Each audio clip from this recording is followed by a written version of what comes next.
Folks, I was thinking this morning when I saw what happened with some of the high yield bond funds. And, the very first thing I thought of was, thankfully, all of my listeners don't have any of that because I've been warning them to get out of bond funds for so long, and they're not getting clobbered with any of that because it's a dramatic pullback, and it just has been getting worse every day for the last 3 weeks.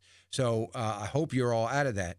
Look, I'm not saying, well, you got to listen to me and all those kinds of things. It doesn't. You've got to do the way what you feel. But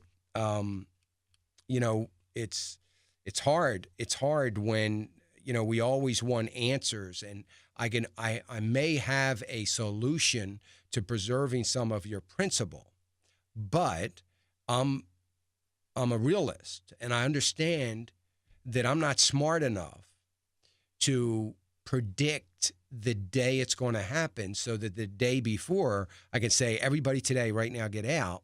So when something is going to happen, you talk about it and you call it and you say, look, now's the time to start, prepping for that and making arrangements for it. We're never going to get it. So I said in the beginning of the first hour, all those people that were critical of my call in January, that I've gotten either emails or over the phone that said, well, I'm not getting out. I'm doing great. I had a great year last year. I'm going to have a good, I'm up, so far this year and all that.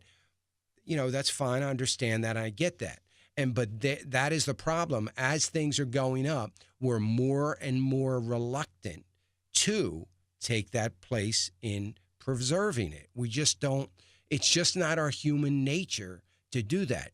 That's why I tell people, if you're going to partner with me, to make sure you try to follow as close as you possibly can, because what separates a successful strategy from a unsuccessful strategy is discipline. It's not smarts. It's not, I get, I try to be ahead of the curve and try to call certain things, but look, it's about discipline to be able to do it. So this is not a time to not be disciplined.